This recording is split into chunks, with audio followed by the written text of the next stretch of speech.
Bonjour, bienvenue à Arcade Moi ça. Aujourd'hui, je suis à The Big Apple Coaster and Arcade at New York Hotel and Casino, Las Vegas, Nevada. Je viens juste de terminer un super score sur la Spider-Man. J'ai eu le high score numéro 4. Je me suis rendu même à la Battle Royale. C'est quand même pas pire pour ma première game. Alors, excellente game, franchement, la Spider-Man, je ne l'ai pas joué beaucoup dans ma vie et c'est un coup de cœur big time. J'adorerais avoir surtout la nouvelle version avec le nouveau visuel inspiré des comic books plutôt que de la série de films. Mais l'offre de machines ici est tout simplement extraordinaire.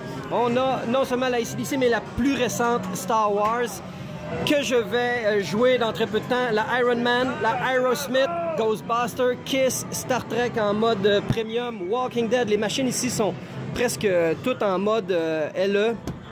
Alors, ben pas LE, mais premium. C'est extraordinaire. J'adore ça. Il y a même le topper de Kiss. Looks good, looks good. Ça te prend ça, Jeff? Ça te prend ça? L'arcade inclut énormément de jeux de style Redemption Game. Donc, entre autres, beaucoup de skee-ball, comme on a vu en fin de compte un peu plus dans l'autre vidéo. Ah, tiens, After Dark. J'adore les installations comme ça. C'est tellement over the top et inaccessible pour le commun du mortel. Donc, on va juste trouver ces genres de choses-là ici. Et, ouais, c'est très immersif comme milieu. La machine Walking Dead qu'on a vu hier. Il y a une Space Invaders Frenzy. On n'aura pas le choix de jouer à ça tantôt. Bref, grosse arcade avec, encore une fois, beaucoup de lumière, beaucoup de petits couloirs, beaucoup de petites ramifications. C'est pas toujours facile de se retrouver là-dedans. Bref, allons voir pour la Star Wars, qui, je dois l'avouer, quand j'ai vu les premières images de la Star Wars, j'étais pas complètement sur le cul. Je la trouvais un peu vide côté shot. Mais je l'ai joué tantôt et j'ai quand même beaucoup apprécié. Je vais être prêt à me sacrifier à jouer une game à une main. À moins que mon ami veut tenir ma caméra pendant que je joue tantôt, mais... Non! C'est chacun pour soi! Alors, en premier, on choisit notre héros. On choisit notre destinée. Ok? J'ai choisi mon ami Han.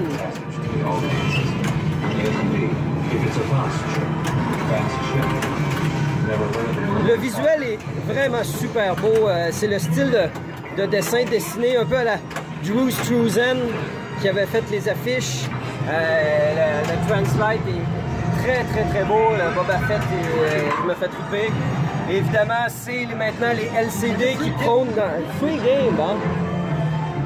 You got a free game. J'aurais aimé qu'il y ait la Batman 66 dans la sélection de jeux ici parce que je l'aime beaucoup. Et puis, j'ai lu les petits cartons pour savoir le gameplay, comment jouer à la Star Wars. Mais je suis encore en apprentissage. Le flow est très bon, franchement, de la game. Il y a des bonnes shots à faire. Puis, les animations sont très réussies. J'ai juste mon piton, j'ai choisi mon Tree Bonus Multiplayer. Le petit écran là donne... je vais choisir la mission de Escape from Mos Eisley.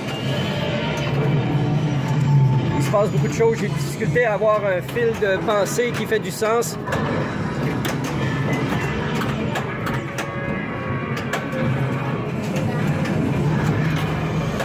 Oh, j'adore le loop intérieur ici qui me rappelle un peu la Theater of Magic. C'est toujours une feature que j'aime beaucoup dans une machine quand la balle te revient rapidement. Le TIE Fighter est très bien réussi aussi. C'est un peu comme le petit Slimer dans la Ghostbusters.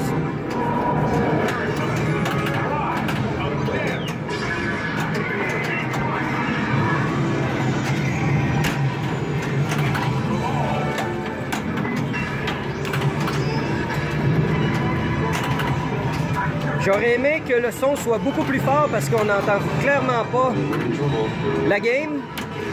La Spider-Man est quand même assez forte, la Ghostbuster aussi, donc on entend, bref, rien.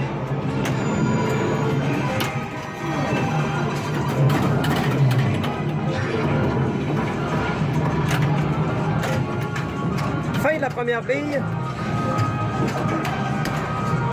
Je vais finir ma game avec 2 mains si vous me permettez. Alors c'était la petite visite d'ensemble de la New York Big Apple Arcade. On se laisse là-dessus et cet après-midi on s'en va au Pinball Hall of Fame. Sûrement que les vidéos vont être plus longues cette fois-là. Bye!